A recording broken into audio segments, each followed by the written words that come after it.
నిరుపేదల సొంతింటి కల నెరవేర్చేందుకు నిర్మించిన డబుల్ బెడ్రూమ్ ఇల్లు నిరుపయోగంగా మారాయి. నిజామాబాద్ జిల్లాలో కోట్ల ఖర్చుతో నిర్మించిన ఇళ్లన్నీ వృధాగా మిగిలిపోయాయి. ఫలితంగా వందల ఇళ్లు ఆకతాయిలకు అడ్డాగా మారాయి. ఆ ఇళ్లలో దొంగలు వరుస చోరీలకు పాల్పడుతూ దొరికిన సామాగ్రి దొరికినట్టు ఎత్తుకెళ్తున్నారు. చివరకు ట్రాన్స్ఫార్మర్లను వదలట్లేదు.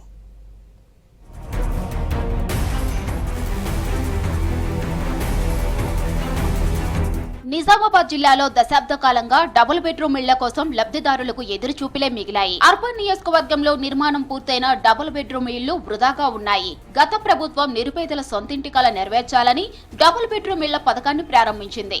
అర్బన్ నియోజకవర్గానికి 3000 ఇళ్లను మంజూరు చేసింది. నాగారంతో పాటు కొత్త కలెక్టరేట్ ప్రాంతంలో 865 ఇళ్ల నిర్మాణం 5 ఏళ్ల క్రితం పూర్తయ్యాయి.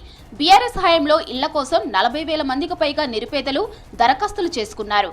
ప్రతి సంక్రాంతికి పంపిణీ చేయాలని భావించిన వివిధ కారణాలతో గత ప్రభుత్వం వాయిదా వేస్తూ వచ్చింది. సకల సౌకర్యాలు కల్పించి అందంగా కట్టిన ఇల్లు పంపిణీ చేయకుండా వదిలేసింది. నాగారం దగ్గర నిర్మించిన డబుల్ బెడ్రూమ్ ఇల్లు ఆకతాయిలకు అడ్డాగా మారింది. మద్యం మత్తులో కిటికీ అద్దాలు, విద్యుత్ బోర్డులను ధ్వంసం చేశారు దుండగులు. తలుపులు, కిటికీలను ఎత్తుకెళ్లారు. విద్యుత్ తీగలు, ట్రాన్స్ఫార్మర్లు చోరీ చేశారు. ప్రభుత్వం కనీసం వాటిని పట్టించుకునే నాదుడు లేడు. ఏవైతే కట్టి వదిలేసిరో వాటిలో అసాంఘిక కార్యక్రమాలు జరుగుతున్నాయి. మళ్ళీ వాటి అంటే పరిస్థితి ఎట్లా వచ్చిందంటే మళ్ళీ వాటిని రిప్లేస్ చేసి మళ్ళీ కొత్త కట్టే పరిస్థితి వచ్చింది తప్ప వాటి నాణ్యత లేదు, ఏమీ లేదు. వాటినైనా కనీసం సెట్ చేసి అంటే ఏదైతే రిపేరా మరి ఓకే అవుతుందా, ప్రజలకు ఇబ్బంది లేకుండా అవుతాయంటే వాటిని రిపేర్ చేసా ఏం చేసో మళ్ళీ ప్రజలందరికీ, అర్హులైన ప్రజలందరికీ, పేదలందరికీ వాటి డబుల్ బెడ్రూమ్ కేటాయించాలని మేము కోరుచున్నాం. జిల్లా కేంద్రంలోని నాగారం దగ్గర గత ప్రభుత్వం నిర్మించిన డబుల్ బెడ్రూమ్ ఇల్లు 8 ఏళ్ల క్రితం పూర్తయ్యాయి. కొత్త కలెక్టరేట్ దగ్గర నిర్మించిన ఇల్లు 5 ఏళ్ల కిందటే పూర్తయ్యాయి. లబ్ధిదారులకు పంపిణీ చేసేందుకు సుందరంగా తీర్చిదిద్దారు. సకల సౌకర్యాలు కల్పించారు. కానీ వీటిని లబ్ధిదారులకు పంపిణీ చేయకుండా వృధాగా వదిలేశారు. దీంతో డబుల్ బెడ్రూమ్ ఇళ్లను ఆనవాళ్లు లేకుండా చేస్తున్నారు కొందరు. డబుల్ బెడ్రూమ్ ఇళ్లను మందుబాబులు అడ్డాగా చేసుకుని దొరికిన సామాగ్రి దొరికినట్లు ఎత్తుకెళ్తున్నారు.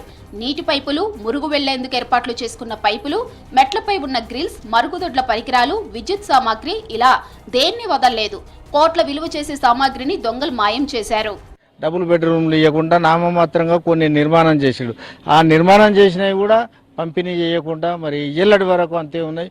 మరి శిథిలావస్థకు వచ్చేసినాయి. నువ్వు నిర్మాణం చేసినప్పుడు ఎవరైతే నీ పార్టీ వారో ఎవరైనా సరే మన వాళ్ళు పేదవాళ్ళు ఎవరైతే ఉన్నారో ఎలిజిబుల్ అర్హత గల వాళ్లకు ఖచ్చితంగా పంపిణీ చేసేది ఉండే.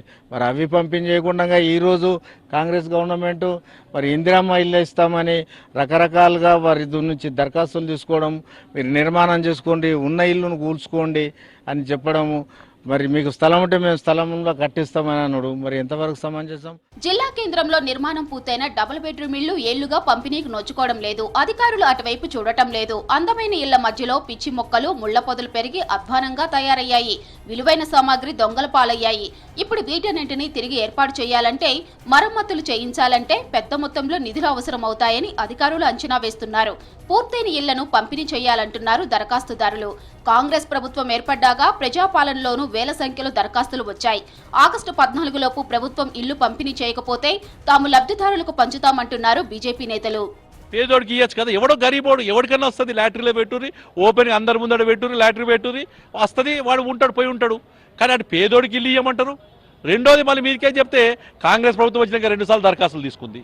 అలాగే టీఆర్ఎస్ ప్రభుత్వం అయితే 10 ఏళ్ల నుంచి ఇగో ఇయ్యాలు వచ్చే రేపచ్చే అని వాళ్ళు కాలాయపన చేశారు. వీళ్ళు 18 నెలల వీళ్ళు కాలాపన చేస్తారు. ఇలా భారతీయ జనతా పార్టీ తరఫున డిమాండ్ చేసేది ఒకటే, 14 ఆగస్టు లోపల మీరు ఇవ్వకపోతే 15 నాడు మేమే వంచుతాము ఏవైతే ఇండ్లు ఉన్నాయో. ఈ జిల్లాలో ఎక్కడెక్కడైతే డబుల్ బెడ్రూమ్ కనీసం పిల్లలు వచ్చినా సరే, లేదు కేటాయించినా సరే, అస్థి స్థలాలలో పేదలను Bharatiya Janata party కూర్చోబెట్టబోతుంది. Double bedroom ఇల్లు పంపిణీ చేయకపోతే భవిష్యత్తులో ఎందుకు పనికిరాకుండా పోతాయంటున్నారు జనం.